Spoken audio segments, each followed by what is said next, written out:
From Carolla One Studios in Glendale, California, this is The Adam Carolla Show. Adam's guest today, Brendan Schaub. Plus the news with Chris Loxamana, and we begin the Furious Four of March Madness. And now, he's not an anti-vaxxer, but he is an anti-taxer. Adam Carolla. Yeah, get it on. Got to get it on. No choice but get it on. Mandate, you get it on. Thanks for tuning in. Thanks for telling a friend. Love that about you. Brendan Schaub is here. He's going to be at the Ice House this Saturday. I think I'm going to be there as well. Yeah, I'm glad you're doing it, man. It'll be fun. Nice and local. Chris Maxapatis in studio. Hey, guys. Did you get the lowdown on the March Madness? What kind of? I mean, I follow it. Did something else happen that I don't know? I could do it during the break. Okay. What do you got? We just did this yesterday. He just walked in. Okay. All right.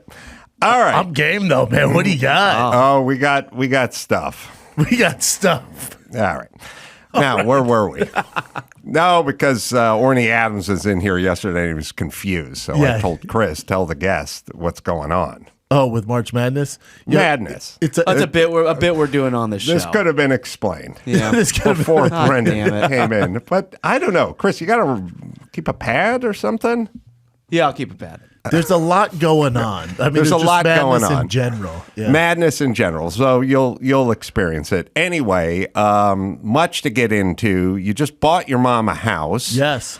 Where'd you buy her a house? In Thousand Oaks. Oh, yeah, it's out here. Yeah, it's out here. And that ain't cheap. No, sir. A lot of road dates paid for that thing. Yeah, so why? I mean, I would never buy my mom a house. It's actually my mother-in-law because oh my God, it's my mother-in-law. Better. Yeah, even better. So she was living probably like 2 hours away, and she's the best grandma. I have a 7 and 3-year-old, and she was always around, and they lived literally like 2 hours away. So I originally was leasing a place for them. I was like, that's just a bad investment. I'm just paying somebody else's mortgage. So a long time ago, I was like, man, the plan is just based off, I have other streams of income, but I was like, what I'm going to do is save my money from the road and then buy her a house. And then that's what happened. Wow. Very magnanimous. Yeah. 20% down? 20% old school, especially in these, with the mortgage rates right now. Not the best time to buy, but we got a decent rate for the time. Yeah. How meticulous were you with finding the place?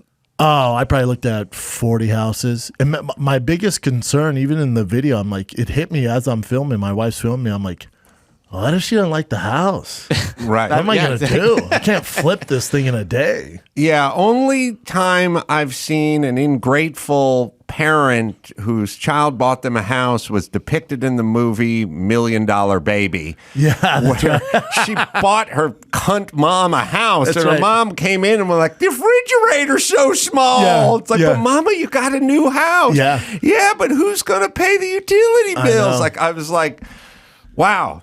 That is the worst commercial for buying a mother a house ever. I hope you didn't see that before you made the trigger. Yeah, no, I was definitely nervous about it. But there are, like, do you ever see when The Rock bought his stunt double? He's been his body double, stunt double for like 15 years. And he does a video kind of just like mine. Like, he's right there and the video's on him. He's like, my guy Gary, he's been my stunt double for the last 15 years. He broke his back twice. He's broke all his legs, his hands.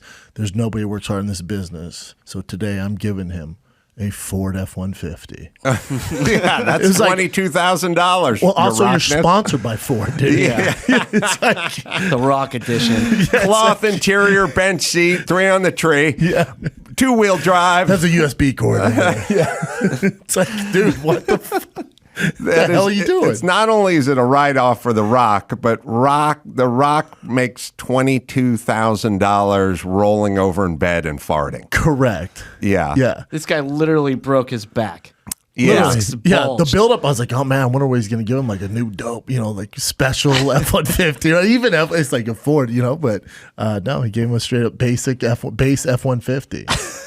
Well, it's a thought that counts. Speaking of houses, I have a couple of thoughts. One is I have never called my insurance company for either a home or an automobile ever.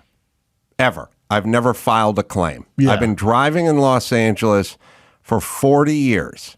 I've never filed an auto insurance claim, and I've been homeowning here for 25 years plus, and I've never contacted my insurance company. But the rains came, and a big river drew up behind my home and took down a length of fencing. And fresh off of Dawson, whose dog lit his house on fire, it's a long story, and it worked out pretty good for him and the insurance because he got a new kitchen out of the deal. I thought, I know I never, ever call my home insurance ever because I can fix everything myself, and then I have guys. Yes. So when the shit goes down, I just call my guys, and we just fix it, just kind of eat it. But I thought to myself, well, why? Why have I been paying for 30 years and I've never picked up the phone? Yeah, they owe you. They owe me. It's the least at they this point, can do. I'm going to do it. I'm going to sell the house I'm in, by the way, and I want to fix it up, and they should handle this fence. I'm tired of paying in all these years. So I contacted my money manager, and I said, get hold of the insurance company. Tell them to come in. I want them to fix this fence. I don't want to pay for anything anymore. Even though I got guys and even though I can do it, it's still going to cost, $1,000. I don't want to pay that.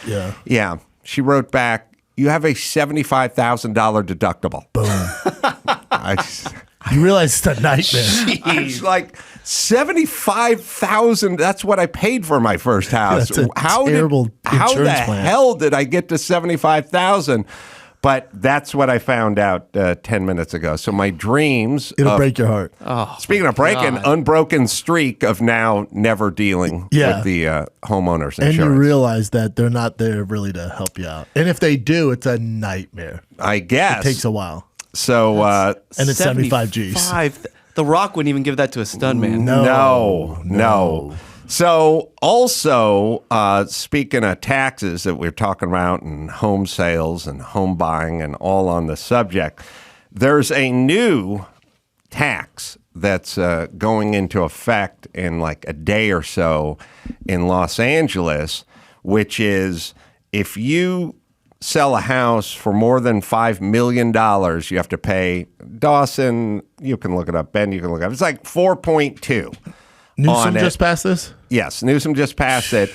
And if you pay more than $10 million, it goes up to 5 point something, which starts to add up pretty quick because when you see those when you see those shows for high-end real estate and they go, the commission is going to be $477,000. That's 5% of the $10 million or the $9 million house. So if you want to buy a house for $10 million, you're going to end up spending $10.52 on it, which now is driving people who may have bought a house in Los Angeles into Pasadena and La Cañada and like other neighboring outside of LA. Right. It's so LA though. This is so LA. Right. It's like they're just trying to mess it up no matter what. They're already driving businesses out. Yes. It's like, what else can we do? How else can we get rid of more successful people so they go elsewhere and spend their money? Yeah, it's a new challenge every day. Have you ever thought about leaving, Adam? Oh, every day. Every day. Leave. I'm going to leave. Me too. And whenever anyone says, when are you going to leave? I always go, I will be attending my children's high school graduation in a U-Haul. I may not even get out of the truck. I'll just, when they throw the calf in the air, I'll just honk. I'll just zoom me in, man. I'll honk and do the high beams or something. Like a Burt Kreischer show. That's right. Where would you go? See, this is the scary part about leaving Los Angeles and leaving California. I have been here my entire life, born and I won't say bred because I wasn't bred, but born here. And if anyone ever dared leave California back in the day, they had a real good reason. It was either their company is moving their headquarters to Indiana or they're moving to New Jersey or something. Fair. They have to move with the company. They didn't want to go, but they had to go. Or some pie in the sky, sold my business, moving to Maui, retiring early version. But no one ever just moved to move, like just because they're here in California. And now you talk to people, and the answer is, you go, where are you moving? They go, I don't know, Nevada, Nashville, maybe, a lot of Florida, Texas. a lot of Texas, Austin. The answer is anywhere. Yeah, anywhere but here. That is a horrible indictment of California. Hurts my heart. sad. So it's 4%. Now, here's where the government, it's 4 even, then, is what you're saying, Dawson and Ben. 4% over 5 million. 4% on top of closing fees. Right. Yes, it's an 5 million. additional tax That's of nuts. 4%. Right. But it goes to 5.5 when you get past 10 million. Now, there's a lot of houses in Malibu and Beverly Hills and Bel Air that are $80 million. 100%. Yeah. Or $150 million, Yes. like in Malibu. Like, it is nuts. And 5.5, as you start getting past 10 million bucks, starts to add up. But here's the fucked up thing about government. So California's thing is, why can't these rich people pay their fair share? Rich people pay all the taxes and keep the lights on. The majority of taxes come from the always. rich. Yes, right. always. So shut the fuck up. It's bullshit. But secondly, in any other normal world, like, you love cars, right? Love them. Car auction would say, if you sell your car for under $100,000 at our auction, we're taking a 15% premium. But if you sell your car for over $1 million, we'll take 10%. And if it goes to 30 million, we'll negotiate. Like, we'll do 6%. It goes down is what you're saying. It goes down because the fucking number goes up, you fucking retards. It's like 4% at $5 million is $200,000. But when you get to 10, it should drop down to 3%. Yep. But it bumps up to 5.5, which shows A, you don't know anything about business, and B, you're greedy fucks. Isn't there a better way to do this, Newsom? Have you ever thought there's probably a better way to make money? The better way to make money is to stop spending so much fucking money on all the pension plans and the unions and the teachers unions and all this shit. Just fucking shrink your bill a little bit. I never thought I'd leave LA. To me, like, you get what you pay for. Yeah, taxes are high, the state taxes are high, but you get what you pay for. You're not going to find better weather. I can be at the beach or on a hike in 10 minutes from my house. There's nowhere like it. When I touch down here, I'm like, yes, this is the best. And then literally after I bought my mother-in-law a house, I was talking to my girl. I'm like, man, I don't know how much longer I'm going to do this. Yeah. Like, what do you mean? I'm like, it's just Newsom's pushing me out, man. I never thought I'd say that. And I feel kind of like a bitch. Like, when my friends leave, like, I've had so many comedian friends leave. I never see them anymore. We text. Right. I never see them. It breaks my heart. Like, Rogan opened his club, The Mothership in Austin. I can't get on Instagram because it'll hurt I'll start crying. Because literally all my guys left. They're all in Austin. They're living life out there. You go to the clubs here in LA now. It's just different, man. Yeah. So it's like, you know, what LA has done, they've ran everybody out, including my friends. And when it first started to happen, especially in the pandemic, and friends would And by leave, the way, the people that are running out are high earners. Big pay boys. Huge amounts headline of taxes. comedians, Right. big time podcasters. I mean, Right. 7 figures minimum. Right. They're all leaving. They're all Right. leaving. Right. And so I see them in Austin. When they first started having the pandemic, I'm like, God, you guys are soft. You got to stick that freaking flag in the ground and fight this thing. Right.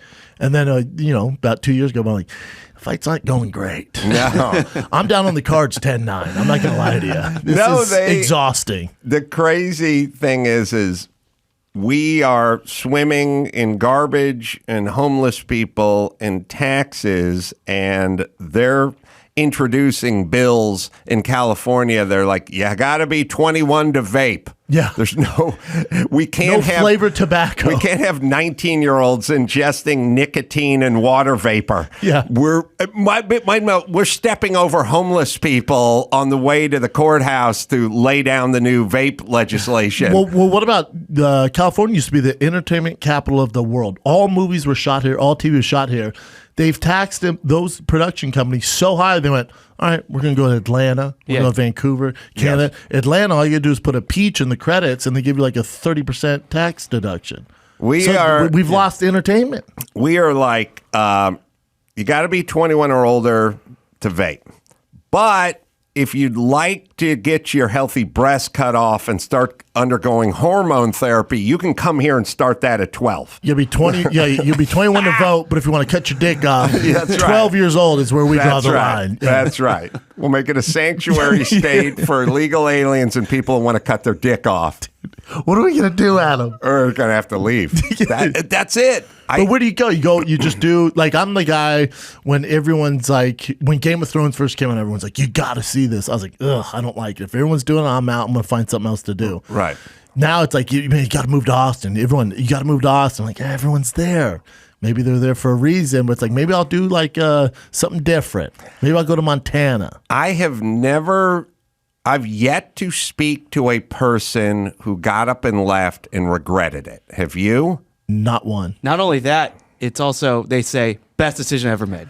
Not only that, but the thing they do regret is not leaving early. Yeah. Yes. That's you know what it is. The only person who left and was like, I'm glad I got out, but I need to find somewhere else. When Theo Von left L.A. to go to Nashville, I told him, I'm like, Nashville feels small, man. Like, you're not gonna be able to do a ton of spots, and he thought he'd be able to do a ton of spots.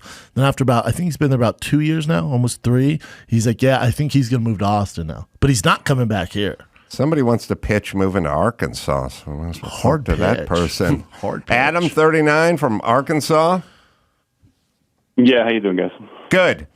All right, here's my new thing, Adam from Arkansas, and Brendan as well. I've said it many times. I've amended it a little bit. If you, in your town that you're pitching to me to move to, if you have a P.F. Chang's and a Top Golf, we can talk. They're developed societies. And I've never been to a Top Golf. It just suggests that you have a strong working system that could accommodate someone like myself. That is the only yardstick. P.F. Chang's, Top Golf. I will move there. And then I may never go to Top Golf or P.F. Chang's, but I know that your city is livable and welcoming to me. It's a low bar you've set, my man. It really is. That's all I need to know. Do you have so give me your pitch, Adam. So it's Bentonville, Arkansas. I never would have been here, but I've got family here. I actually moved here from Phoenix because all the people from California were moving into Arizona, and I was getting fed up with it. They were driving our house prices up, and so decided to move here. And yes, there is a P.F. Chang's. There is a Top Golf. There's a lot of money in the area because of Walmart. Walmart's based out of Bentonville, Arkansas, but it still feels like a small town, but you have the wealth and infrastructure of a more prosperous area. All right. It's a pretty good pitch. Yeah, pretty good. Walmart, good restaurants, cool bars, local comedy club. What? An hour and a half from Branson, you can go do spots up there. If Brendan wanted to buy his mother-in-law a home that was, let's say, 2,300 square feet on a 9,000 square foot lot, what do you think that might set him back? Nice area, $350 to $400. Oh my God! That's the down payment around here. Dude, we're gonna be living like kings out there. Yes. Adam, I sold a house on a 7,000 square foot lot, 2,500 square feet, kind of the same deal, and bought on an acre, 5,500 square feet for less than I sold it for in Phoenix. Jesus Christ! Insane. Yep. Thanks for the heads up. Send me a picture of the top. Yep. So go. Okay. You have a P.F. Chang's and a Top Golf? Mm-hmm. Okay. I believe you, but I do like to verify. When it's a great Ronald Reagan said, trust but verify. So I'm going to need a picture of you standing in front of the P.F. Chang's with the current newspaper where the date is very clearly drawn on it, and then next stop, Top Golf, same newspaper. Okay? You got it. And then send that in. Love it. Thank you. Thanks, Adam. All right. So what the hell else? So Brendan, football player, college standout, then of course MMA. Yep. CT. Yeah, physical ability for MMA, but maybe just not the killer instinct. Yeah, that's fair. And then just a tough business. Yeah. I'm glad I had this train of thought when I was younger. Like after the fights, I was thinking to myself, like, this is what I do. Right. Like, this is what I'm going to keep fighting grown men in steel cage with my underwear for money, dude? Right. Like, what are we doing? Like, how far are we going to run with this? But, and then into comedy, which is Yes, sir. an insane arc. Insane. But I always talk to guys who played football about this, and I've talked to you about it as well. It gives you a baseline of toughness and intestinal fortitude that will pay dividends for the rest of your life, right? Yeah, the work ethic. And then also, I think the social IQ, because I grew up in locker rooms. So, like, my roommates in college were from Fifth Ward, Houston, or, South Central Los Angeles. So, in order to, like, fit in with those guys, and those were, like, my best friends. So, if I can make them laugh, I can make everybody laugh. Yeah, I never really think about that part. There's the team part, and then there's the kind of giving yourself up for the team part, which is good. It's good to instill, which is my theory, and I think it's backed up because I've talked to enough NFL interior linemen on the offensive side of the ball. Smart guys who play guard and tackle and stuff. They're all crazy entrepreneurs now. Yeah. And then a lot of the bonus baby, like ball handlers, big time guys from Florida State, not doing as well. No. And I realize because whatever it is you need to succeed in business is all the same thing you need to succeed when you're playing offensive guard. Yeah, similar traits. There's no touchdown celebrations. There's no head of the fucking the head cheerleader. Yeah, there's no nothing. It's just sort of work and give it up for the team. Yep. And do everything for the greater good. Correct. Yeah. And I think that quality transfers. Yeah, and that's why you see a lot of those guys who play those positions are head coaches now. They're so cerebral. It's such a cerebral. It's different for them. It's not all the, like as you said, you're not hooking up with the cheerleaders or getting all the, the groupies and stuff like that. You're just playing football and trying to win. Yeah, and you were a tight end? Yeah, tight end, H-back, fullback. Mm-hmm. Yeah. And like a alley cat version of Aaron Hernandez, but not gay and didn't kill people. Yeah. Although when they do the Aaron Hernandez story, your phone may be ringing. I'll take it to do like a Lifetime movie of Aaron Hernandez, just a really bad movie. First, you need the physicality. Yes. That eliminates 3/4 of Hollywood. Correct. You know what I mean? And then you need to be about the age range, and some of the same bone structure. I look a little Hispanic. We have same tattoos. Mm-hmm. I would. Tim Tebow's a close buddy, and he'd have a golf tournament every year, a charity event. I'd go out there. He played with Aaron Hernandez. He was his roommate actually. And so when we were out there on the golf course, I'm drinking and nobody else is. I'm getting pretty hammered, doing the Happy Gilmore on the golf course, and we're at like T-Saul or some crazy freaking course. But the fans were like, Aaron, let me get a picture. Wow. And they'd ask me to sign footballs and stuff. Eventually, I'm like, no, I'm not Aaron Hernandez. This is while he was on trial. I'm like, they're not letting him out of jail to participate in Tim Tebow's charity event, you idiots. Eventually got so bad, I was like, fuck it. Just signed as Aaron Hernandez. I mean, they might let him out to go to Top Golf to hit a bucket. Yes. But I don't think they're letting him participate. No, sir. So Tebow, I don't know anything about him other than he's a very religious, pious guy. Yes. But so Hernandez was a Gator then, right? Correct. And does Tebow have any insights, like any flashes of anything? He just said, his roommate? Yeah, I would ask him all the time. So the reason why they put Aaron Hernandez with him is because Aaron had a troubled background. They're like, all right, you're going to be forced to live with Tim because Tim's obviously the picture perfect person good to boy. He's not going to party. So they thought he could kind of wrangle in Hernandez, and boy was he off.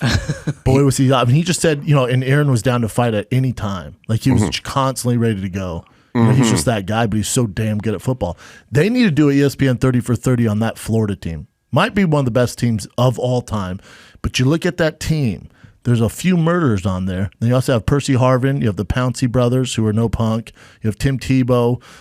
You have Spikes, the linebacker. Like, that entire team is stacked. Wilford was on there. So many superstars came from that team. All right, we'll take a quick break. We got a call up here. Someone joined the police force in Seattle. Oh. That sounds like an awesome move. I got it's Maxwell House, right, Chris? Yeah. Commercial to play. It's going to blow your mind. You got a few of them, yeah. Few of them. When you look back on the commercials from my childhood, all the commercial is kind of a window to where we're at from as a society, then with the product mixed in, like any era. Like if you look at Spuds MacKenzie from the 80s, it is the most 80s you'll ever see. All the women, the hair, the color palette, the music, like everything. So when you see these old commercials and you go, what the fuck were we thinking? The answer is that's exactly where we were at that time. Nobody said anything about it. I'll blow your mind with some of that. We'll do that right after this.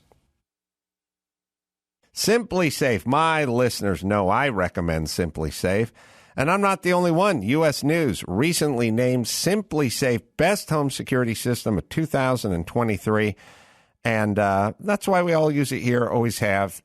They've been with us for over a decade now. In emergency, Simply Safe's professional monitoring agents use Fast Protect technology, capturing evidence and verifying the threat is real to get you priority police dispatch, because that's what you want. Under $1 a day, less than half the price of traditional home security systems. Lock and unlock your doors, access your cameras, and arm and disarm your system from anywhere. Customize a perfect system for your home in just a few minutes at simplysafe.com/Adam and grab a free indoor security camera plus 20% off your order with interactive monitoring. That's simplysafe.com/Adam. There is no safe like Simply Safe.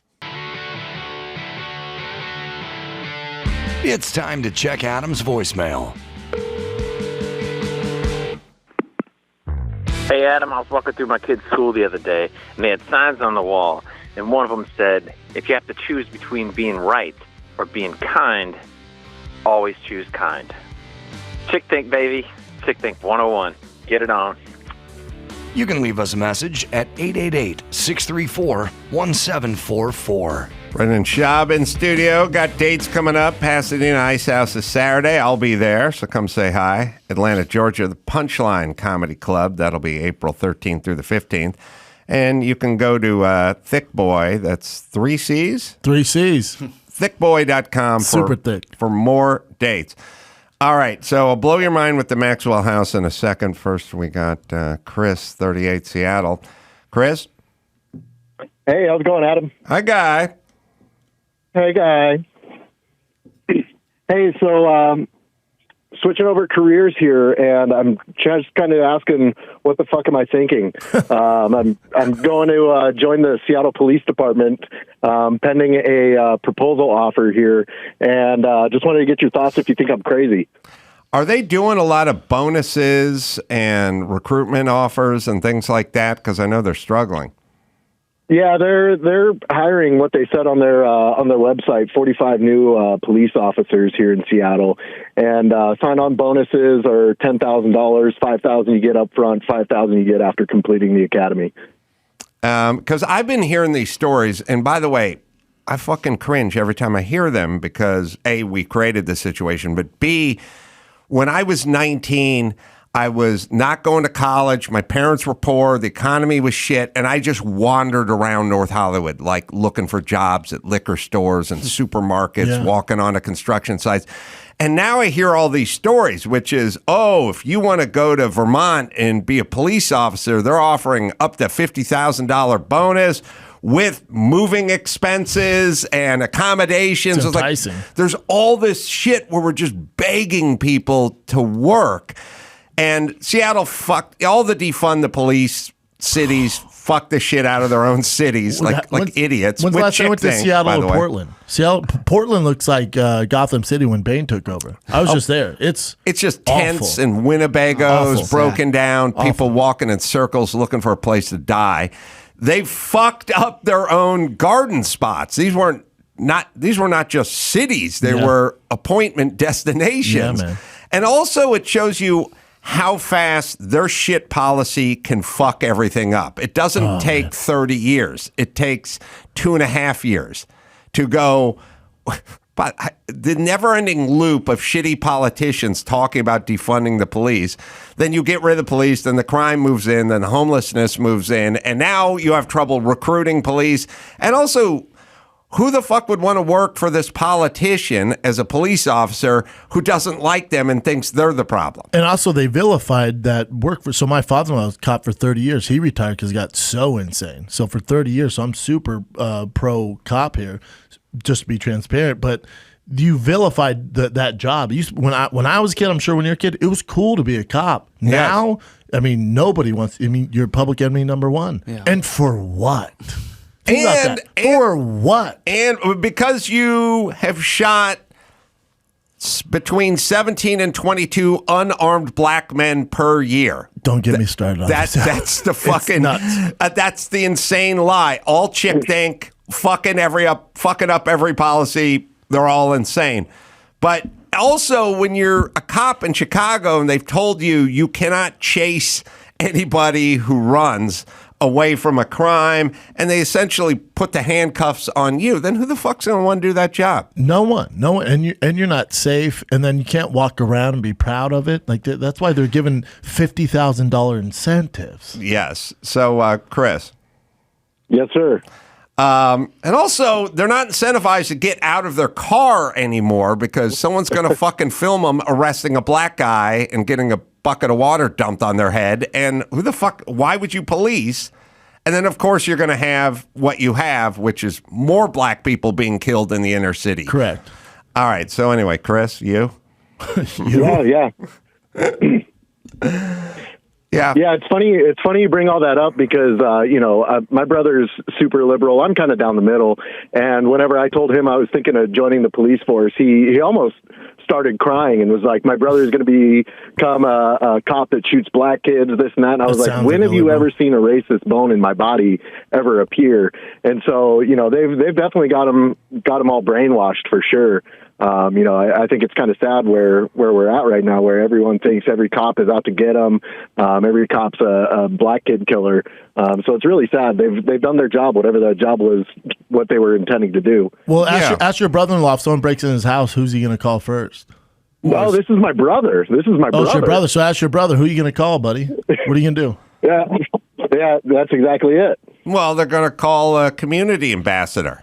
Yeah, call therapist. They're going to show up with a clipboard. Yeah, but also those videos, and obviously it's tragic, it's horrible, that shouldn't happen, but you're assuming that's all cops. That is less than 1% of all cops. 99% of them are on their shit. They're not bad people. That would be like saying all transgender people are mass shooters from the one shooter. Because you see that video, you're like, oh man, all transgender people are shooting schools. No, it's just that one bad that happened to be transgender. You fucking morons. Thank you. And look, the CNN, MSNBC, LA Times, New York Times, they all have blood on their hands. They're getting these people killed in the inner city. They're fucking nuts. I don't know why. I don't know why people are so pliable. This is my biggest concern. Like the same thing happened with COVID. I totally get what CNN is up to, and I totally get what the LA Times is up to. So obvious. And I pretty much get what the Biden administration is up to, and Fauci and Rochelle Walensky. I get what they're up to. What the fuck is wrong with you people? Yes. Why are you listening? Whether it's COVID and the danger of your 14-year-old healthy son being claimed by COVID, or statistically unarmed black men being shot by municipal police officers. What the fuck is up with you people? Yeah. Do you seek information? Do you not know that this is statistically impossible? Do you understand what CNN is doing to you?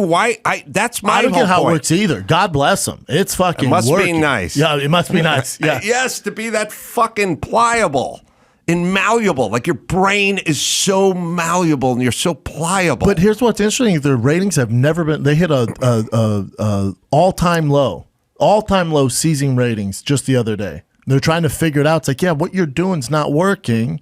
People aren't tuning in, but obviously some are. Mm-hmm.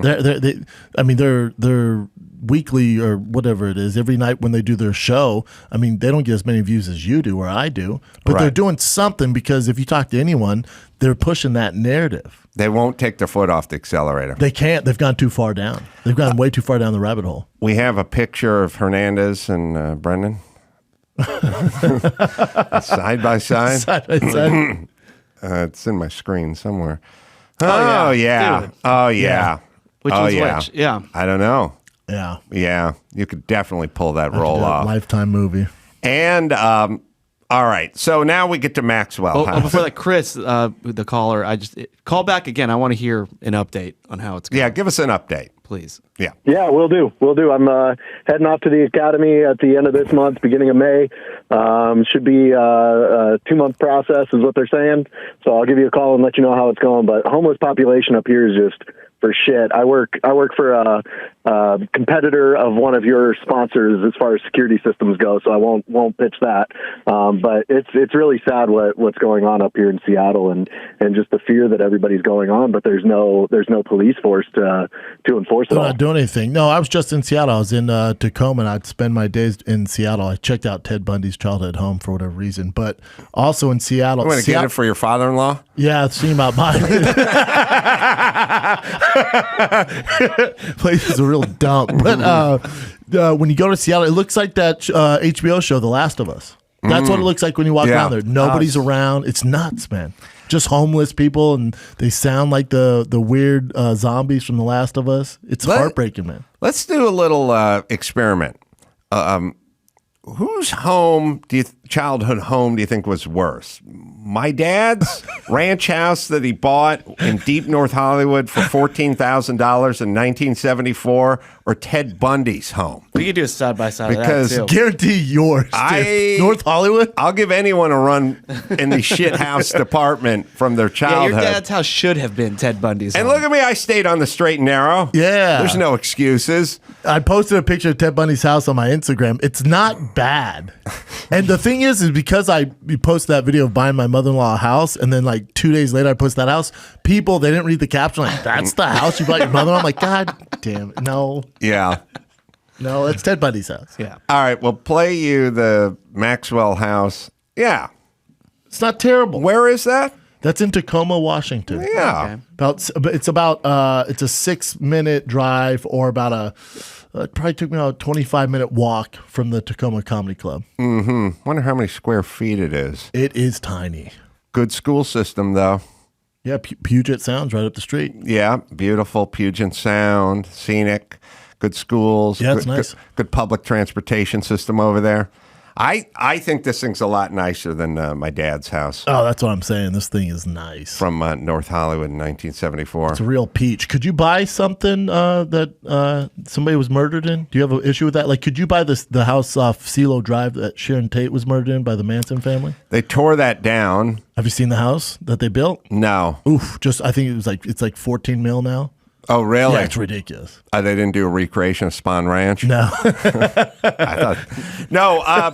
I come from a long line of atheists who don't give a fuck. Yeah. Like, I said to my grandmother a million years ago, who got some little house left to her that was her dad's house off of like Whitson in North Hollywood, just, like in the 30s or something. And her brother Robert killed himself with a hunting rifle, and she didn't like him though, so she was like cool with that. Thanks, man, yeah. But I was like, where did he kill himself with the hunting rifle? And it's like, it's in the house. And the house was like 800 square feet, just a miniature little ranch house in the valley. And I said to her, so he killed himself? Yeah, in the bedroom. Well, we just made it your grandfather's office. And I said, that didn't bother you? And she said, no, why? And I said, because when people kill themselves in a house, I don't know, some people, it doesn't sit well with them. And she went, really?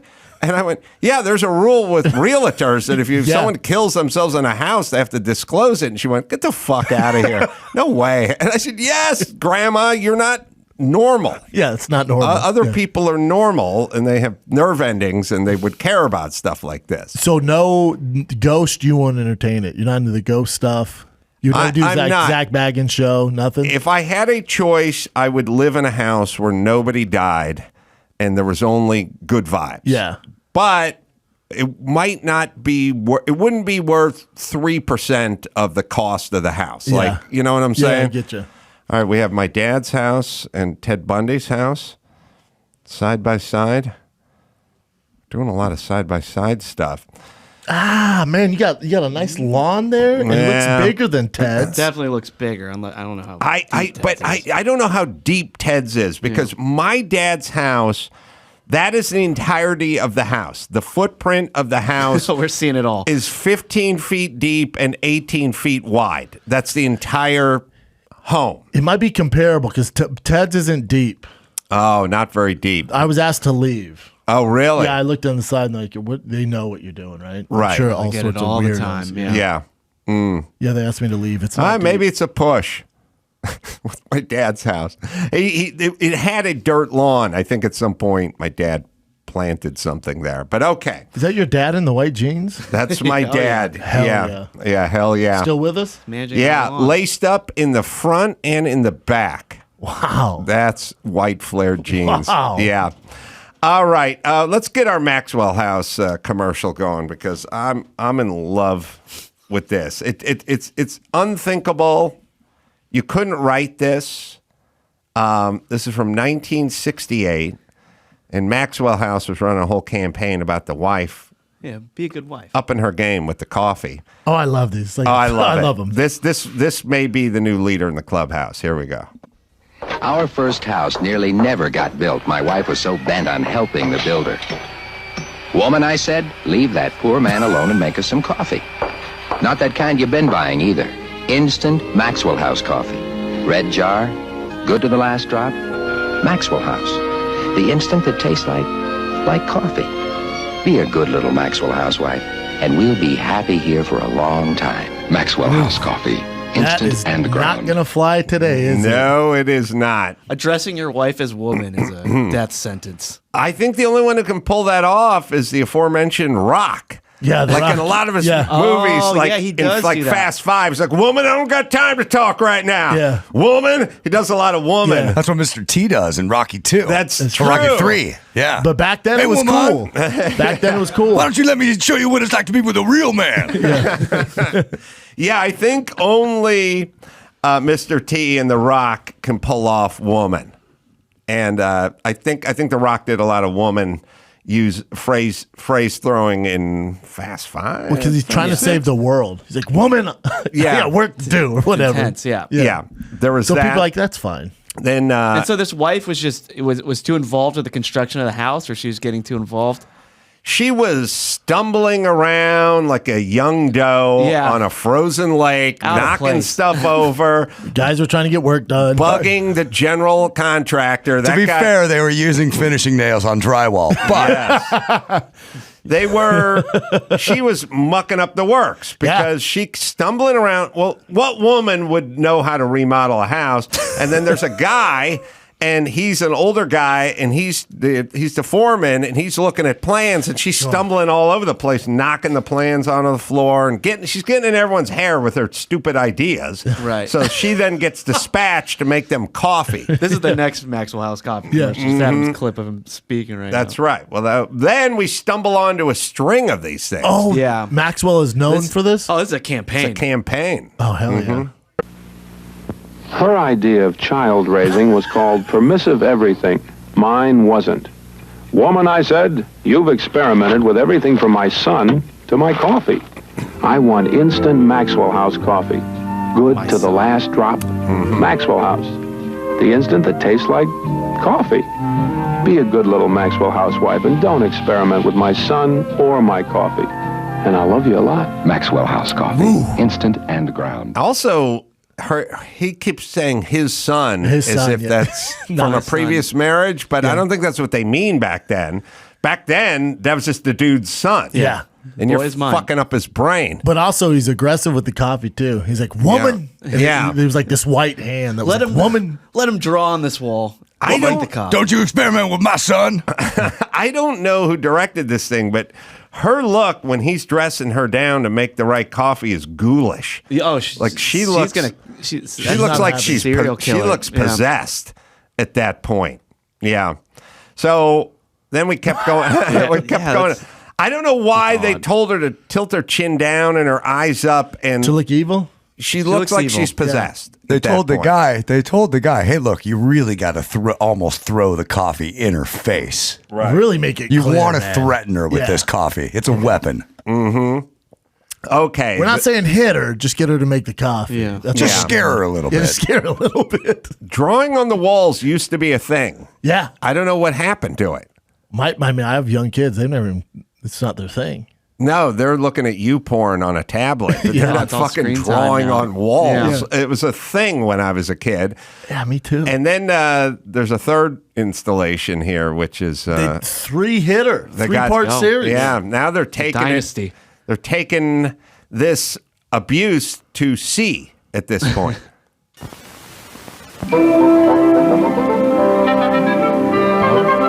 The first beautiful weekend after we got married, I took my new bride sailing. Wife, I said, marriage is a democracy, but a sailboat isn't. Here, the captain gives orders to the crew. Me, captain, you, crew. First order, Maxwell House coffee. Second, See? anal. Blue can, good to the last drop. Maxwell House. Smell it. That's the way coffee should smell. Now, taste it. Maxwell House. Never bitter, never stale, always good to the last drop. So on this ship, it's Maxwell House and nothing else, or somebody walks the plank. And if you'd be a good little Maxwell House wife and serve it at home, too, I'd be so grateful. This thing's a Maxwell House. Oh, my God. So condescending. Why is she in pigtails? He's doing that move that Bond villains do when they capture the hot chick who's the girlfriend of 007, and at some point they drag their hand down their cheek backward, and they go, such a pity. Yeah. It's a shame. Beautiful. Or when Biden touches a kid. Yeah, right. Same thing, and just like that. Yeah, the Biden move, sniff the hair. Yeah, and then at some point, she spits at him, and then he backhands her. Yeah. And then says, take her away. But it's like, the first is we could have done something here. Yeah. Yeah. You know, that's a weird campaign. I don't know if you noticed, but at the beginning of the commercial, when he was on the deck of the boat and she was below deck halfway, she was at dick level. Yeah. And later on, the commercial says, tasted. Tasted. Yeah. They're selling something besides coffee with this third spot. I wonder if it went well for them. Did they get good feedback from I these? these? Thought you were talking about the couple. Yeah. No, that's a disaster. No, probably actors. When they got cut, he probably hit her. No, did the Maxwell House get a good report? Like where people are like, man, I want some Maxwell. Get these bitches in line. It looks like pretty good coffee. There was. Well, we're talking about it, aren't we? I mean, it's instant coffee, which is garbage in the first place. The idea that they embrace, that we embrace as a country, is that the woman, the wife, was there to please the guy.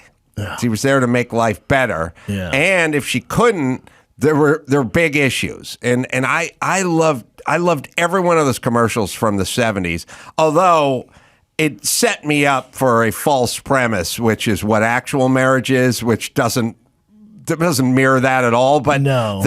There was one that I loved where the mother-in-law would show up and the mother-in-law get out the white glove and she start dragging her fingers like on top of the door casing and going, what is this? Yeah. What is this? Like moving furniture and stuff and like reaching around books on a shelf. And like she'd march right in the house, put on the white glove, and then ostracize her for not having a clean enough house for her son. The woman would go into a panic, and then she'd bust out the end dust at a certain point. Some say the good days. No, the salad days. Yeah. And then there were ones where she didn't get the ring around the collar out of his dress shirt and was in a panic because she was rubbing and scrubbing and trying to get the collar clean for the guy. It's just a different time. It's just a different time. Yeah, I think there was a conceit, though, back then, which was the guy worked, the woman didn't work back then. Sure. So that meant the woman had to do something to service the guy, had to help the guy because he was the one. He's at out work. working his ass off. And then at a certain point, we said to women, you don't have to work. You're not that guy's slave. You're not his maid. You're not a dry cleaner. You're not a chef. You don't have to do any of this stuff. But we forgot to add the part where, but you have to fucking work and then pay someone else to do all this shit. You just can't snap pics on Instagram. Right. You can't just not be his chef and not be his maid. Do something. But do something then make enough money to hire a chef and a maid. Yes. That's the part they left out of the speech. Yeah, we've gone too far the other way. There has to be a middle. Like they've gone complete opposite. Right. Yeah. We have with Diane Keaton, a young Diane Keaton in it, which I forgot about. Another one of these fire Hi, commercials. Blanche. How's tonight's dinner party coming? Fine. Want some coffee? Oh, Blanche, the place looks spotless. Oh, it should. I've cleaned all morning. Putting the white glove the on. white glove. By the way, would you ever invite this bitch over to your house again? She should have used end dust on her cloth. Dust can't escape. Yeah, who does that? She's all, you stupid You'll never know when the bitch. white glove strikes. Yeah. All right. So there was that piece of bizarre Americana. Me captain, you crew. Yeah. Yep. All right. Is that it with Maxwell House, by the way, or is there another 3 to go? I don't know. There's one more. got- Maxwell just coming with the fire. Oh, there isn't? They said that's it. There's one more. I mean, it's not as bad as the other one. Now, but it's back still- then, it's still did Maxwell condescending. get any blowback? There was no. Did anybody had write to. letters? Well, No. that was the time, right? I mean, Nobody, it was like, did anybody get shit in 1952 for saying Negro? And the answer is no. Not that we know of. Not that we know, but that was what we said. This Yeah, is what the times were. But there was no like online haters, but I'm sure there was haters that would like write a letter. Probably my grandmother, who was 40 at the time, would have been rip shit about it. But Yeah. what I'm saying is you would never do a commercial that didn't make sense. Commercials are right in the middle of our society. Yeah. You can't be confusing as a commercial. Like no one can go like every commercial they have now with a gay couple. If you ran that shit 40 years ago, people are like, what are those guys roommates? Like, why is he? It also looks like a blast. I'm like, God, I want herpes. They're like running through a field or they're like diving in the ocean. I'm like, I need herpes. This looks lit. it's an ad for her. They look way happier than I do. I've always said the worst commercial acting gig is not the chick who stops riding the mountain bike and like wants to talk about herpes. Yeah. It's the dude who's like 5 feet behind just looking down holding this mountain bike because that dude didn't give her the herpes. No. She got the herpes from the guy with the super wide cock. She was fucking 10 minutes before this guy. And now she's talking about it. But it's... Talking about having herpes is not nearly as bad as being the cuckolded dude with the mountain bike who has to sit there and listen to her speeches about herpes. You weren't even involved in it. No, you didn't even earn those herpes. This is friendly fire. Yeah, man. You've been herpes fragged. Terrible gig. That's right. Worst gig ever. We need to find was it Valtrex? Now we need to find Valtrex. I swear to God, I saw this commercial. It was like 20 years ago. They're just like riding through the sequoias, and she's going to stop and talk. Yeah, it looks like about a good herpes, time. and the guy has to just sort of stand there, not look judgmental. Look supportive, Like he's into it. But there's an inner rage that's bubbling through. You know what I mean? Yeah. But be supportive. Yeah. Well, I saw one for HIV medication. It's just all like, we can still have fun. And then there's, it's just all like these different, it's black people. It's Asian all black people. people. Yeah. Mostly all black people. It's all black people. Who And the have very HIV end's one on white the guy. He's commercial. like, I have it too. Right. All right, man. Yeah. Also, in the HIV commercials, their medication, it's a little hard to distinguish the dudes from the he-she's because they'll throw in a couple of trans every once in a while, and I'm like, is that dude fucking her? Wait, is that a her? But also the side effects, like, man, you might just want to roll with the HIV. Yeah, it's like I'd say diarrhea, roll with the HIV. brain aneurysm, heart attack. In a weird coincidence, we were playing the theme song from All in the Family a couple days ago on the show. And it starts off, I noticed it when I was touring a car museum in Florida. It's a long story, but... were you at the, what museum? The Rev Museum. The Rev, in the Naples. best. The best. The best. Do you have a car there? No. That's because I had a guy show me around. He said Jay Leno has that P1 there, McLaren. That's Leno's. And he told me you had a car there. I was like, which one's Adam? I don't think so. Yeah, or I may have, and I don't Maybe anymore. that's it. Because he mentioned your name. I passed by a car that was LaSalle, an old American car, LaSalle. Anyway, I started thinking that was in the lyrics of All in the Family. And then we started thinking about All in the Family. And then I thought the song was, boy, the way Glenn Miller played songs that made the hit parade. Guys like us, we had it made. Whatever. And then we got into it. But then, and we'll buy you a second with our Valtrex commercial, you can look up the Turlock Community Theater that I'm going to be at April 7th. So I had this... boy, the way Glenn Miller played thing in my head the whole time. And then I decided to look on the venue, who else is playing at the Turlock Community Theater. And the band that's playing the weekend before me is Glenn Miller. Oh, wow. Which is insane. That's freaky. But Glenn Miller's dead. And I have no idea how many of these guys were actually in Glenn Miller's band. Glenn Miller Orchestra. Was in its heyday in like 1943. Where is quick question? Where's Turlock? No idea, but you can drive there from Fresno. That much I figured out. NorCal. All right, so let's play. Do we have that commercial, by the way? Yeah, let's play it. Let's see the Valtrex commercial. Yeah. Living with genital herpes can be a hassle. Each outbreak felt like it took days out of my life. So I talked to my doctor and found out about Valtrex. Just one pill a day helps reduce the number of outbreaks. In fact, I've been outbreak-free for almost a year. It's a brand new day. In a Look at what fun they're having. They're having a good time. At 6 months, dancing, no music. After 1 year, I still don't think he got the. I want to lose my days. I want to spend them how I want to. Yeah, he had nothing to do with that. No, that was a brother, played a little JUCO ball, maybe Baker, stud linebacker. Had a quick night with him 14 and a half months ago, and now Greg, this is what we got to deal with. You it or not, Greg? All right. Played some JUCO ball 1 year, left the team. Yeah.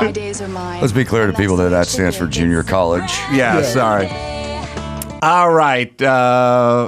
We will. I'll give you a report on whatever Glenn Miller's band consists of. Now, what Glenn Miller's heyday was the 40s, right? All right. Yeah. The orchestra originally formed in '38 during the swing era. So how many of them are still involved? Can't be a lot. The present Glenn Miller Orchestra formed in 1956 with Nick How many of them have herpes? Still can't. Yeah, those guys are claimed by herpes and AIDS. I cannot believe there are any original members from 56. There's no. And then how did Glenn Miller die? But this is what you can do when you're a band. So if you're a band like the Coasters, who had a bunch of hits in the 50s, if you go to Laughlin, Nevada, the Coasters will be playing there, but they'll be 28-year-old black dudes who just got weirdly grandfathered. They're somehow able to be called the Coasters. Like next of kin? Yeah, so what happens is like the Coasters, and then one new guy joins, and he's super young. Then all the other three guys leave, and then the new guy has... But a few bands do that. Like Journey has that Filipino kid for Steve Perry. Yeah, he's a beast. And then who is it? Adam. What's his name? Adam Levine. No, Adam Lambert. Queen. Lambert. Lambert. Right? Yeah, Adam Lambert. That's right, from American Idol. He's the head singer for Queen. Glenn Miller's plane vanished over the English Channel, going there to probably entertain the troops. What year? Like 40 English Channel, 44. Ooh. Well, it's narrowed down to about a 3-year window. Yep. World War II. There's some conspiracy there. Yeah. Huh? Mm-hmm. All right. We got March Madness. Come on, take a quick break. We know what that is. Yeah, we know what that is. We'll do that right after this. O'Reilly Auto Parts. Love these guys and thank them for being a part of this program in 2023, especially since I'm such a gearhead. That's what I love about O'Reilly. It's O Rewards bonus points month at O'Reilly Auto Parts. Shop in store or online. Get points and rewards sent straight to your phone or your inbox. You can get 2, 3, or even 4 times the bonus points on select purchases. To get you to your next reward even faster, receive a $5 reward for every 150 O Rewards points. And if you're already an O Rewards member and not receiving the rewards, just add your email or mobile phone number and get a $10 reward just for updating your existing account. And you sign up. And it's quick and it's easy. Just go to O'ReillyAuto.com, O'ReillyAuto.com, or do it in a store. That's an O'Reilly store. In celebration of Jim Carolla's upcoming 92nd birthday, here's a list of 92 things Jim Carolla has never done. Number 41. Made a stock trade. Just one of 92 things Jim Carolla has never done. Let's get back to the Adam Carolla Show. Brendan Schaub in studio. You can come see me and come see him coming up the Ice House. They beautifully remodeled. Have you been Ice there House. since they opened? It's great. Yeah, it's fucking wonderful. Nothing but incredible things. Green room's It's great. amazing. Everything's great. It was already my favorite club. How much time are you doing Saturday? Probably like 20, 15, 20. Oh, I'm not okay. doing an hour. Who else is going to be up? Eric Griffin's on the show. Oh, great guy. We have some other guys lined up. Yeah. Great. Be great to see Yeah, them. Eric's great. All right. So let's see. Glenn Miller's going to be at the Turlock. Well, I think they already played. Oh, they already played. Yeah. Oh, okay. It's the Great Magnet is weird, right? Because 2 days ago I was just walking around going, boy, the way Glenn Miller played. And if you would have said to me, is Glenn Miller's band around? I'd be like, they died in a plane crash 75 years ago. Like, no. And then I just go to random Turlock Theater website and they're on now. They're on right before me. This is all simulation. Quick question, too. Is the fan base still alive? Like, are they selling well?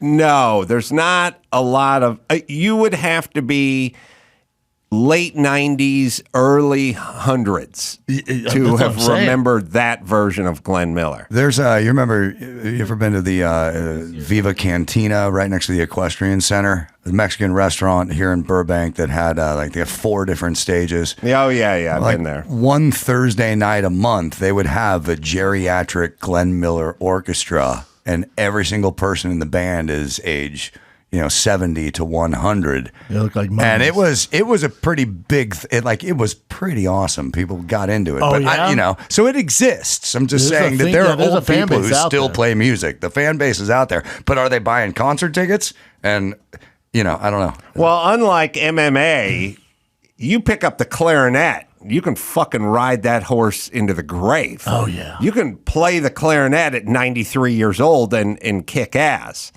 Many other games are young men games, not playing swing music for elderly people. That you never have to retire. Never. They're touring though. I mean, they got just in April alone like 17 dates. Do they really? Yeah. Someone's making bank off these. They're going to be the weekend before me in Fresno at the Tower Theater, and then they're playing the night before at Jimmy Kimmel's Comedy Club in Vegas, and then Oklahoma City at Bricktown Comedy Club. They'll be opening for me, and then they'll be at the Ice House May 27th, opening for me again. All right, should we do a little of our March Madness? It's time again for the big rants. It's March Madness. Yesterday, we closed out the Irate 8 action as 2 newcomers to the tournament upset last year's conference champions. 2022 Pop Culture Conference champion DJ Khaled did not get another one when he was eliminated from the tournament by woke car commercials. And in the big government conference, last year's winner, the TSA, was randomly pulled out of line and out of the tournament. by student loan forgiveness. Today, we start the Furious 4. Does one of those first-timers have what it takes to knock off another veteran? Let's find out as Woke Car Commercials faces off against Freeway Weeds and Trash. Woke Car Commercials. Well, as previously discussed with Maxwell House, all they want you to do is think one way about their product. They don't give a fuck about any other component of this. And then we went from the message, which is do my bidding, bitch, and make me a hot fucking cup of joe, to everyone's gay, everyone loves the environment, everyone's fucking adopt a three-legged puppy. It's all bullshit. It's always been bullshit. It's just when you're living in the bullshit, you believe the bullshit. Yeah. Then you get some distance from it and you laugh your ass off and you go, what the fuck were we thinking? Like an 80s fucking hairstyle. Understand that when we get a little distance from this, just like the Maxwell House commercial, we will be laughing our ass off at all the gay couples running around in Subaru station wagons talking about fucking love. It's all fucking propaganda. And by the way, could you sprinkle in a smart white guy every once in a while? Hey. Just a fucking dad who's not dumping pancake batter into a fucking toaster. Yeah. Could we just find one dad who's reasonably competent and white who actually has a job and can be a parent, you motherfuckers? Freeway Weeds and Trash. A lot of nuance to a lot of problems we have in Los Angeles. There's homeless situations. How do we go about rectifying this? Then there's taxes. Then there's schools and performance at schools. There's many subjects that are very nuanced. But giant weeds and garbage and shopping carts with two wheels strewn everywhere by the side of the freeway, it's not that nuanced. It's very easy. We could fix all of it in a weekend, and it's the calling card for your city, because when people come to Los Angeles, they don't go to South Central, they don't go to Watts, they don't go to Pacoima, but they do travel all the freeways and see what a fucking shit show this has turned into. This is the most fixable thing there is. Again, what should we do with performance of school students and math scores? What about the homeless? Very nuanced, very complicated. This is just taking fucking cons and sending them out on the fucking freeway on a fucking chain gang and just tell them to clean the shit up, or let the homeless do it. Let them fucking walk around with a load in their pocket and we'll give them a fucking baggie of fentanyl. Oh, man. All right. Well, for the woke car commercials, I think they should take a note from Maxwell. Right. Maybe find a little balance, make him a little... And why is the dad always the doofus in these things? Because nobody writes a letter, and the reason we don't write letters and complain is because we're fucking working. Yes. We're working. You understand? We're somewhere working. The folks that aren't working are the ones that write all the letters. Yeah. And watch those commercials. Right. The white dad's not, you're not even seeing it. That's right. He's at the Top Golf or the PF Chang's. Yes. Or he's working. Well, speaking of Top Golf and PF Chang's, I think also nice freeways should be up there in what you need from a city. And there's plenty of them. I mean, gosh, we travel. It's always noticeable how much better it is. We never find anything that's worse than California whenever we travel.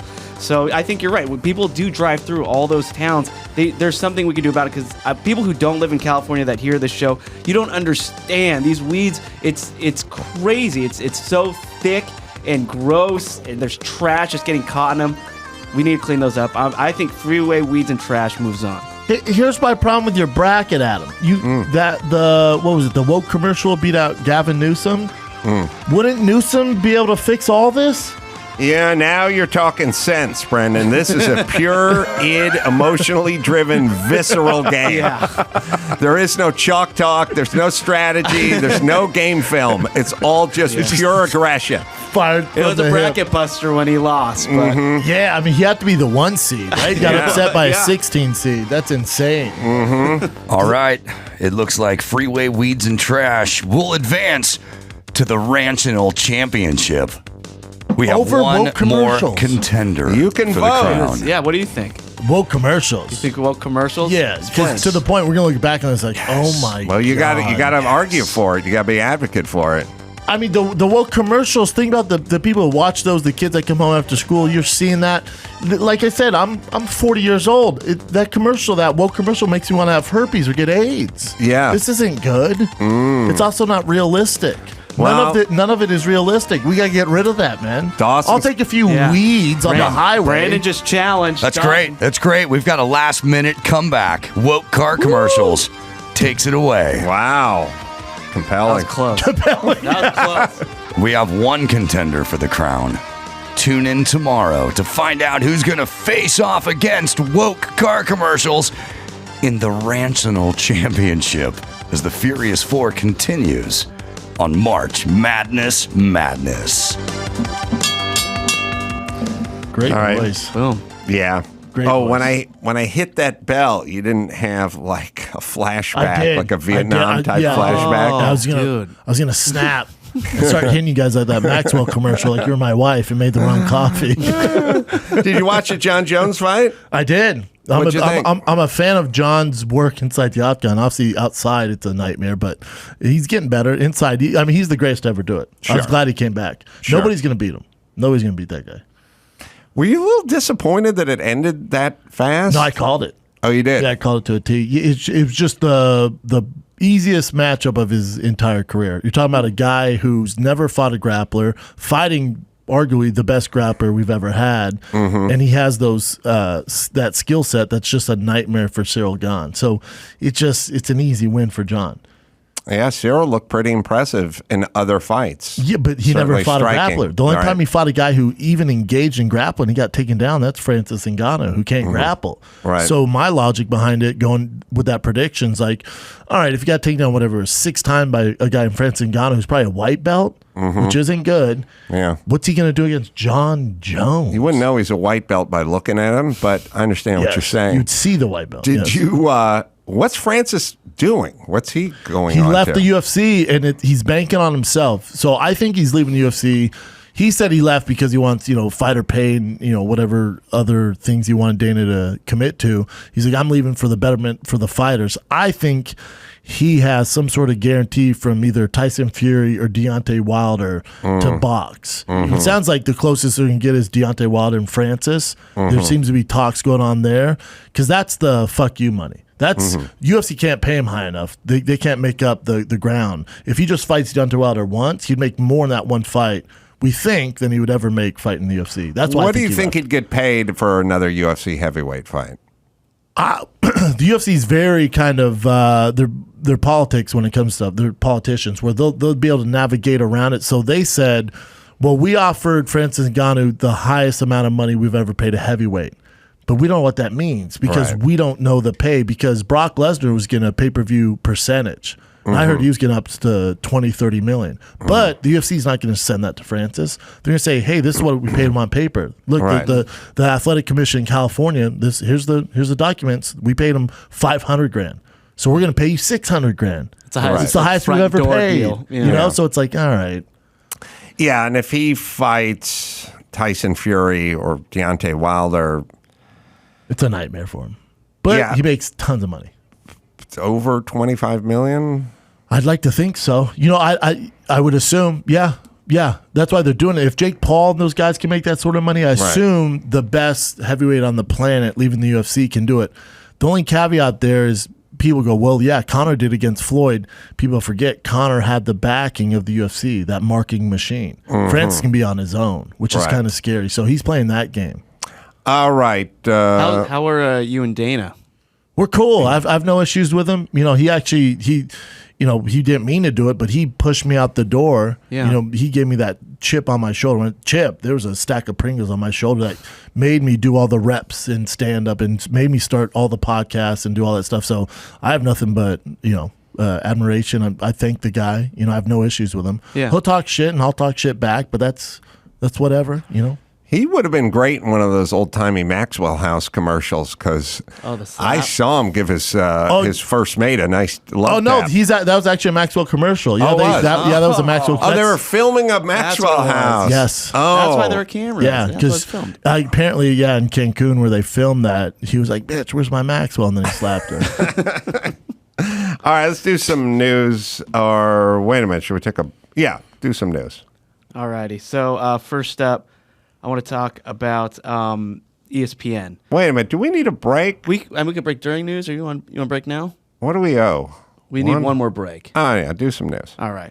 So ESPN, they're celebrating Women's History Month, and so they had a segment on their show where they honored former University of Pennsylvania You guys swimmer are trying to piss me off. Lia Thomas as part of a celebrating Women's History Month segment. Right. I know. All right, Brandon. but keep in mind, ESPN doesn't give a fuck about this either. No. They're doing what the commercials are doing. They're trying to check the box, but they don't realize by checking that box, the majority of America does not agree with it. So that's why all their ratings are down. That's why Disney had to go on woke. Right, but when did ESPN become woke pussies? Like it's been coming for a while. Well, they're owned by Disney. Oh, okay. Remember, they're owned by Disney. Yeah, right. They're owned by Disney, and they also Disney. Mickey Mouse owns the UFC. The UFC's owned. Oh, by really? Disney. Yes. I'll tell you, you could probably find the time. You want a date for when ESPN got fucking woke and pussified. All you have to do, like, you could argue about it, or you could just find the first time a girls' softball play made the top 10. That would be the date. Oh, when they do it number one, they'll be like, this girl at Savannah State caught this, this ground ball and turned in a double play. At number two, it's LeBron James slamming a basketball for the world title. Half from the 3-point line. Half the chick stuff they've done, I've done at the park with a beer in my hand. Yeah. Like when I was 22. Yeah. Literally. Everyone watches the show and goes, what the hell is this? Yes, right. They got me, though, the other day because I was on the road in Tacoma and I'm watching the ticker at the bottom, and they put up the women's March Madness first. I'm like, Colorado's in the March Madness? They beat Texas? And it was like blinking. I'm like, this is insane. I went to Colorado. My brother's like, that's the women, you idiot. They do the fucking sports highlights that way. They show the lady vols, and they're just fucking doing layups and shit. And it's like, yes, it's nuts. So now this dude. So Lia Thomas, remember, first transgender athlete to win a NCAA Division I championship title in the 500. Transgender in his fucked up head. Right, but not transgender. No, he still has a wiener. He's still swimming with that fin. Yeah. Yes. So Lia quote, her quote in the segment was, "People will say, oh, she just transitioned so she would have an advantage so she could win. No, I transitioned to be happy." And so that was her quote in the segment. Riley Gaines. Causing misery for the chicks who didn't podium. Exactly. In that Adam, you have kids. Imagine your daughter's on the swim team, right? She's on the swim team.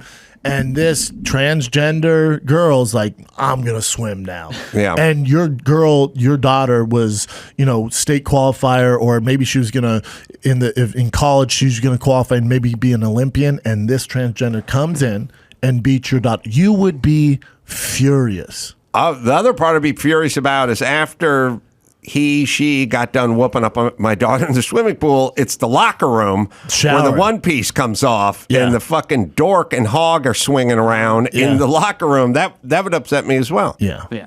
Mm-hmm. Well, so Riley Gaines, 12-time All-American swimmer, competed at Kentucky. There you go. So she tweeted, Lia Thomas is not a brave, courageous woman who earned a national title. He is an arrogant cheat who stole a national title from a hardworking, deserving woman. The NCAA is responsible. If I was a woman working at ESPN, I would walk out. You're spineless. And then she tagged ESPN. Good. Fuck those pussies.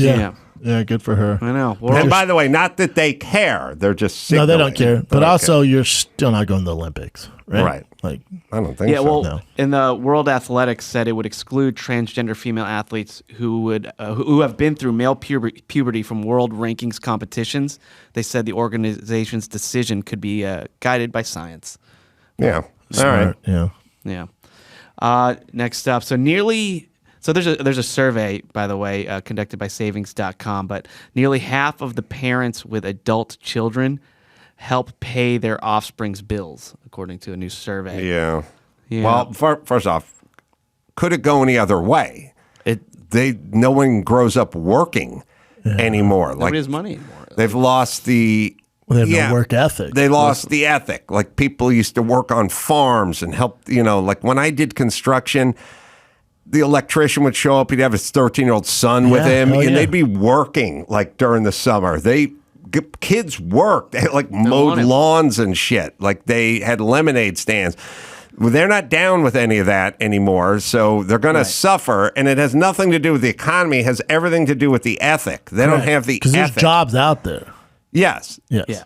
So this is a 45%. Could be a cop in Seattle, get a $10,000 bonus, $5 upon signing, $5 when you complete the academy. Good gig. Mm-hmm. So 45% of parents with adult children provide financial support to at least also, one of them. It's also a mindset with the parents, too, because they're enabling them. Oh, Exactly. totally. You start talking about kids like who's gonna give all this stuff to the kids or who's gonna take care of them. It's like they're gonna get a fucking job and they're gonna take care of their own shit, just like every human being I went to high school with. But it's also like when you watch that 600-pound Life, you'll see like whatever 700-pound lady or dude, and they're going to the doctor to get the tummy thing done, the surgery done, and the doctor's like, you're eating fucking 20,000 calories a day. You can't even leave the couch. Who's getting you the food? Right. He's like, my mom. And the mom's like, yeah, he's hungry. What do you want me to do? I know. And she's just enabling them. And they think they're helping, right? They think, but I get it with kids, man. I mean, I don't know how strict you are, Adam. It's tough, man. When they're struggling, it's like, well, you don't want to see them struggle. Yeah. But I'm also not going to give them 20,000 calories a day either. Yeah.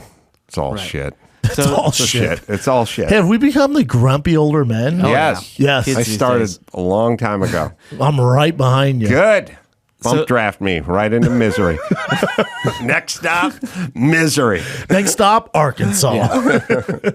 So the average monthly support was over $1,400 a month, with groceries, rent, cell phone bills being the top. Where are they living for $1,400 a month, and that includes all that other stuff? Oh, they're just contributing. Arkansas. Yeah, it's not the rent; it's the average is $1,400. It helps them. So, furthermore, the majority of 20 to 24-year-olds receive financial support from their parents at this stage of life. Many are completing college and transitioning to their first full-time job. I mean, you talked about student loan forgiveness. Like, they're going to be in debt for a long time. 31% of adult children getting financial support from parents are millennials.